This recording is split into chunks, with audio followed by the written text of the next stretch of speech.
Boom, we're live. I don't know what to call this. It's not an official podcast. Me and Matt kind of just breaking the news because we just heard it. I don't know about you. I literally heard this at breakfast about 30 minutes ago. Carson Wentz, former number 2 pick out of North Dakota State, former runner-up in the MVP contest in just 2017, Super Bowl champion. He didn't start, but he's a Super Bowl champion.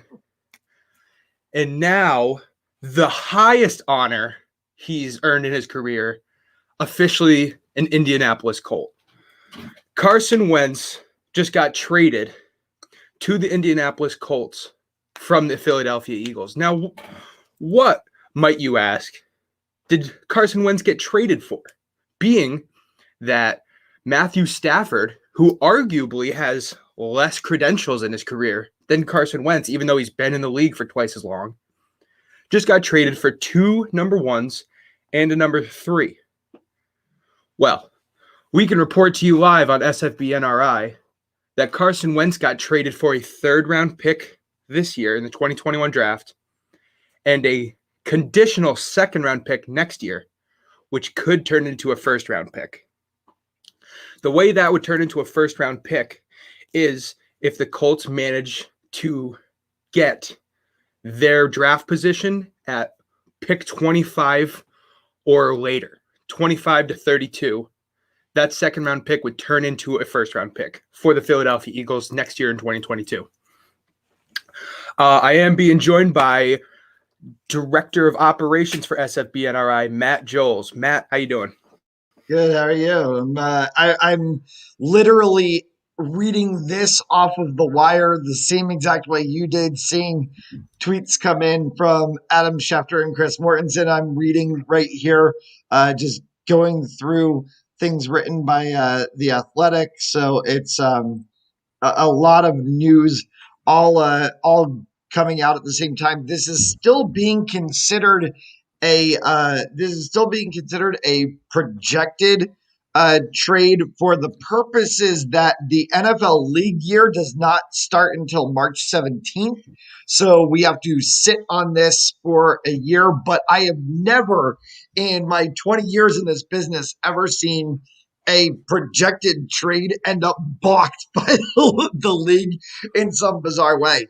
Other details that kind of go into play on this, that the Eagles will owe Carson Wentz 33.8 million in what's called dead money in 2021. That's because of the trade. And then 15 million of Wentz's $22 million salary for next season, 2022, will now actually become guaranteed money. So he's going to get 33.8 million from the Eagles this year and then 15 million guaranteed next year. Right. Not only that, but from the Colts, he like you said, he is getting that 15, and I have right here $15.4 million this year. He's also going to be guaranteed 15 million flat next year. And then after that, right, that's the complete 128 million. Right. So after 2 years, if Carson Wentz continues, Carson Wentz had a rough year this year. We can all admit that. He had, I think he might have finished the year with more interceptions than touchdowns. If he continues that trend, the Colts do have 2 different opt-outs in the last 2 years of his contract, which is only 4 more years. So if he's not doing well after 2 years, we can cut him, cut ties like that. And for just a 2nd and 3rd round pick, I'm totally fine with that because the Colts were in the mentality of using Band-Aid quarterbacks every year anyway. And there's one more thing that I have been, obviously this Carson Wentz trade scenario has been a topic of NFL discussion for, I would say, a little over a month now. You know, there was talks about him going to the Bears, and there was talks about him going this way and that way. And if you remember, in our Super Bowl pre-show, I called Carson Wentz coming to the Colts. I did. You very well did. And I thought Wentz was going to go to the Bears. And in fact, earlier this week, I was talking about Wentz to the Bears for 2 2nd-round picks that was going to send Nick Foles and 2 2nd-round picks to the Eagles. And that whole thing ended up, and in fact, I wasn't even the only one who said that. It was getting tweeted out by Yep, multiple people, and it got a lot of balked people. somewhere in the middle. Mhm. Yeah, for some reason, I think it's crazy that there wasn't a first round pick that exchanged hands, and we do know from the trade details that leaked about the Matthew Stafford potential trade to the Colts, because Indianapolis was one of the teams that was talking to Detroit before they traded Stafford. And we do know that the Colts didn't want to trade a first round pick. And they stuck to their guns, man. They stuck to their guns and they didn't budge on the Carson Wentz deal. They knew that Philadelphia was in a tricky position. And I guess it seems like Philadelphia kind of they knew it was getting closer to the time where Wentz would be not getting offers as high as he was. So they kind of made the deal. And you know what? It's not a terrible move for the organization, for the Eagles either, because the Eagles have Jalen Hurts, who they do like. He's not amazing right now, but he has potential to build, especially in the offense that they have set up with a great ground game. They have some aging veterans, but still a good O-line. And they have some young receivers like Jalen Reagor. So I think that Jalen Hurts will have at least a chance to be very good in Philadelphia. And I think that the couple extra picks is going to help them in the long run, because they will need some more firepower. And so this is just 2 more picks of the next 2 years. So I think it helps both teams. But for the Colts, their head coach is Frank Reich. Frank Reich was hired to the Colts 4 years ago because he was the quarterback coach in Philadelphia the year that Carson Wentz was runner-up for MVP and the eventual year that they won the Super Bowl.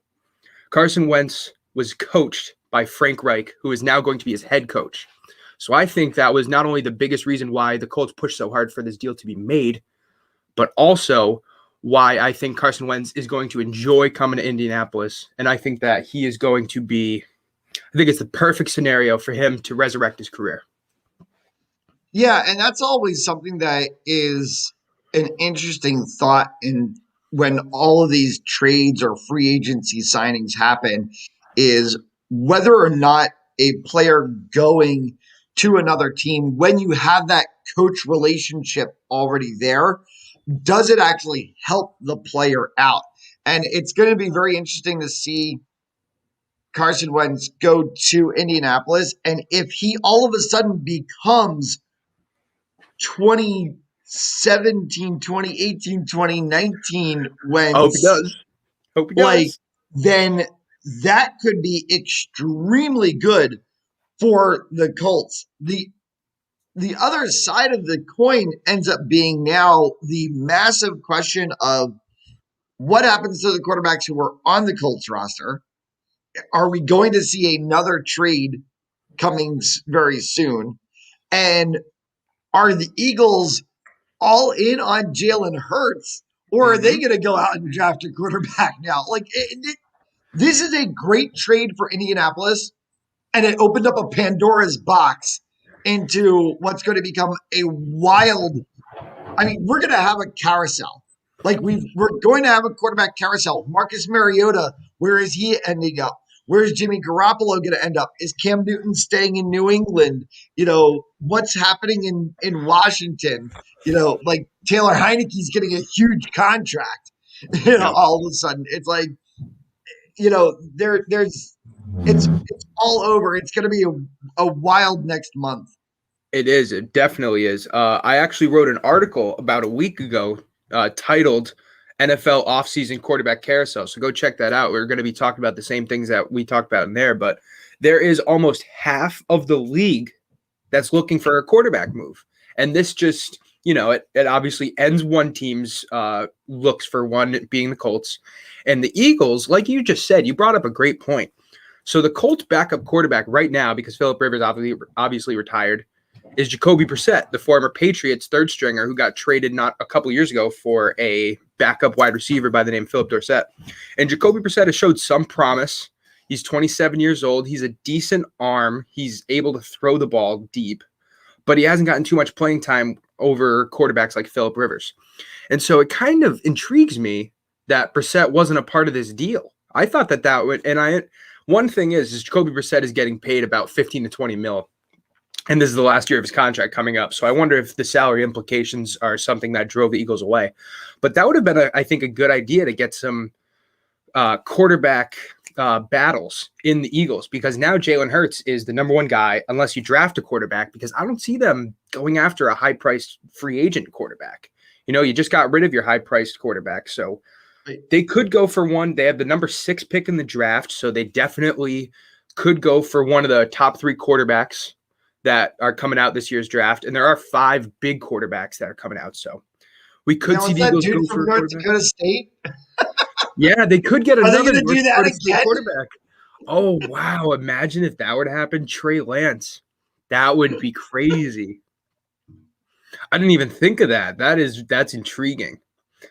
But yeah, I mean, let's get back to what happened today, what we know. There's so much we could speculate on because this offseason is going to be such a crapshoot anyway. There's so much that could happen that it's almost, it's great to speculate, and it's awesome to talk about all the possibilities that could happen, but we really don't know until things happen. Prime example, we thought Carson Wentz was going to the Bears yesterday, and now he's in Indianapolis. Speaking as myself, as I would say the biggest Colts fan in New England. I proudly wear that moniker, and I have been since 2013. Only one in New England. I probably am, which is why I can say I'm the biggest. So I'm also the smallest as well. We have needed a quarterback since Andrew Luck retired. We've had Jacoby Brissett, we have had Phillip Rivers, and we had a little bit of Jacob Eason, the youngster out of Northwestern that we drafted. Northwestern? I think it's Northwestern.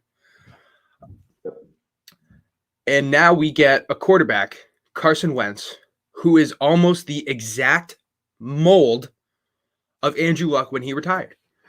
A 6'4", 6'5", decently mobile, high IQ, top draft pick who is able to throw the ball, does get mixed up with some interceptions, but, the upside far weighs the downside.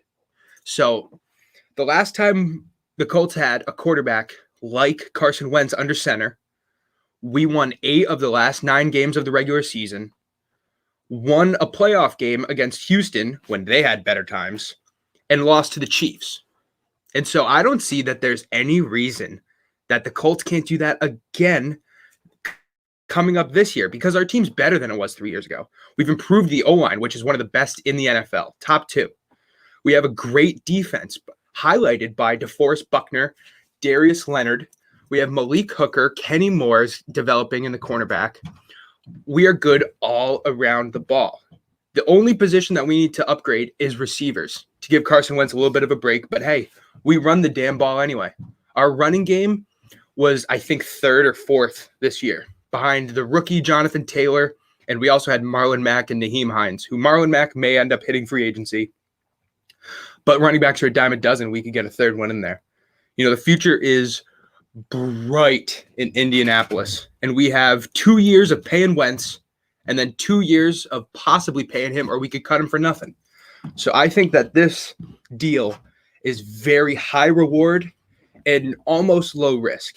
The fact that we're going to pay him $30 to $50 million over the next 2 years is pricey, but that's almost less than what the quarterback market is making for each quarterback right now. So I think that this was a great deal, and I think this shows, like it has over the last 3 years, that Indianapolis not only has a great team, but a tremendous front office. And I think that I could not be more happy and more proud for my team.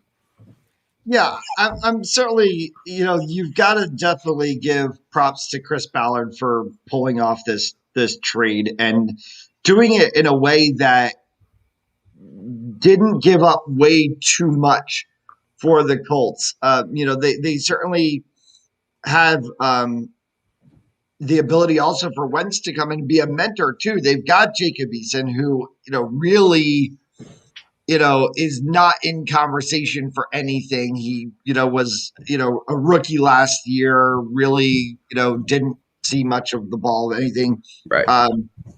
They signed Jalen Morton, who the Packers cut in training camp. And, really Morton was sort of the practice squad quarterback Yeah. this year. But, and he's a rookie as well, too. So you're sitting on two rookie quarterbacks. And then, yes, Jacoby Brissett. And I can't see Brissett really staying in Indianapolis if you're going to look at Carson Wentz as the now and Eason as the future. Right. You're going to be trying to offload Brissett and that $15 million because you also have Jalen Morton, really could come in and be your third. So there's no use in paying $45 million for your quarterbacks. Right. So I think Chris Ballard, did a very good job in this. But yeah, you brought up the really big point here in that if they do make that decision, now you've got Wentz paired with Frank Reich, and what do you put in on the back end of it? They're missing a lot of pieces.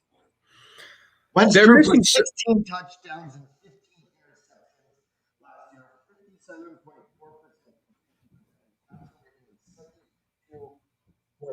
8.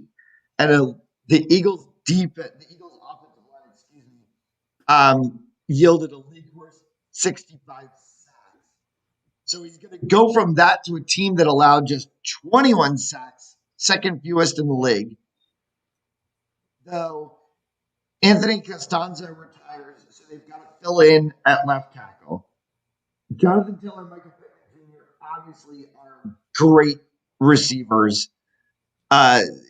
But there's still, is he going to go back to being, 33 touchdowns, 7 interceptions like he was in 2017? We'll certainly see. But here's one thing that I've always said, and I'll let you get to your next point. Offenses by coaches are designed for who is running the offense. Frank Reich has a great offense. I don't think that offense ever was truly designed for a quarterback like Jacoby Brissett. Yep. I think it was designed for a Carson Wentz because you have those players in line, because you have a Pittman Jr., because you have a Jonathan Taylor. If you put a Carson Wentz in there behind an elite offensive line that only yielded 21 sacks last year, second fewest in the league, I will say I certainly believe Carson Wentz could return to 2017 type status because he won't have the risk of injury that he had to go through in the past couple of years. Yeah, I agree with you. I think there's a couple points I want to make, although I think you're on the money with everything you said. One, the Colts gave up 21 sacks, yes. Second best in the league, yes. And that was with an immobile quarterback like Phillip Rivers. If we had someone with a little bit of mobility, that number might have even been lower. Carson Wentz he does have some injury problems, but he is still able to get outside the pocket. Number two, I think that this offense of the Indianapolis Colts does have some holes. Left tackle, right guard, second wide receiver, and we could get a second tight end because Jack Doyle is getting older. But if you look at the way that it's set up, it's almost exactly like the Eagles offense has been over the last 2 years. They have Michael Pittman, the big receiver, who people don't know yet because he was a rookie out of USC. He had a phenomenal rookie season. He's only going to progress, but he's your Alshon Jeffrey. You have a slot speedster like Paris Campbell, who was drafted in the second round 2 years ago and has not showed a lot of progression, but he is still able to get separation and he does have good hands. And that's your slot receiver from Philadelphia, like Jalen Reagor or like Nelson Aguilar in the past. Then you have two great running backs. Jonathan Taylor has so much upside. I can't wait for Jonathan Taylor to have another year under his belt of full starting. We don't know what we're doing with Marlon Mack, but we have Naheem Hines, who's a receiving option similar to a Miles Sanders, or if you want to go a couple years ago, Darren Sproles, very similar.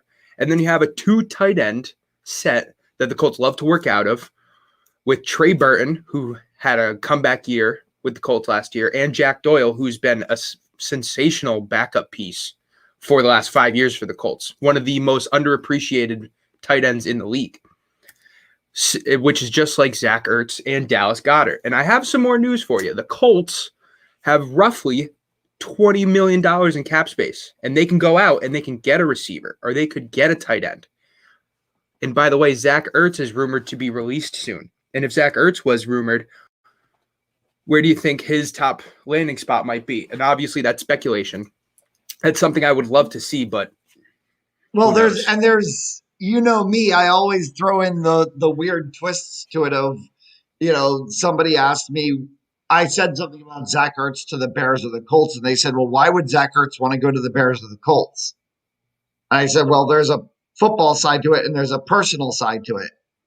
If you go to the Bears, you're in the same city as your wife. If you go to the Colts, you're in the next closest city to your wife. Right. Julie Ertz plays for the Chicago Red Stars. Right. And not only that, but he would be going with his friend Carson Wentz and his former coach, Frank Reich. So there is some, that's totally speculation. And obviously the Colts do have a good tight end room anyway. We didn't even mention Mo Alley Cox, the former basketball player out of Vanderbilt, who has a tremendous, spectacular catch ability. So they have a lot of decent players. Do they have any A-plus players on offense besides the potential of their running back, Jonathan Taylor? Their only A player on offense is their guard, Quentin Nelson, who's the best guard in football. One of the reasons why our offensive line is so amazing. Now, you did bring up that Anthony Costanzo retired. Shout out Costanzo, one of the greatest Colts linemen ever with Jeff Saturday. That is a position that will need to be filled. Now, we do have a right tackle by the name of Braden Smith, who is a very large, powerful human being. He could take that role as left tackle, but he is better suited for run blocking, which is why I see him staying at right tackle. And which is why I'm assuming the Colts are going to draft a tackle early with their 22nd pick in the draft. That would make sense to me because that is the biggest position that took a dive this offseason because obviously your all-pro tackle retired. Once they fill that, if they can get another receiver, you have the slots fast guy like Paris Campbell. T.Y. Hilton's probably going to be leaving and free agency. Marcus Pittman is the big guy that you can throw in the red zone. You need a every down guy who can run a curl, who can run a post. You need a second round gadget player, if you will, at wide receiver. And if they can do that, if they can draft a tackle and a wide receiver in their first 2 picks, I really don't see any reason why this team doesn't not only win its division, but go into the second, maybe third round of the playoffs, conference championship, maybe. Yeah, I can't disagree with you on that. And I know we were talking about this, like before we came on air. And it's weird because right after the Super Bowl, we all started kind of like talking about how that early line came out and it was like, 900-1 and this, and I'm just going, and the joke that kind of got sent around the room was, this is way too early.